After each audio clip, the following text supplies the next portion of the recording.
How to remove Meta AI from Messenger. So if you want to remove Meta AI from Messenger, then first you need to open up your Messenger application. Once you open your Messenger, now you need to go for the upper left, which has that three-bar icon, and then go for the settings, which is on the upper right. And here you will have an option of help.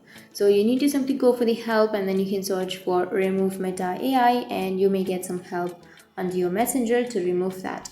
But you can also have another option. You can simply open up your settings on your device, and once you open the settings, you need to scroll down and go for apps. Once you've opened, now go for see all apps, and then you can search for Messenger. So simply search for Messenger, but if you don't find the Messenger application, you can simply go for the search, which is on the upper right, and then you can search.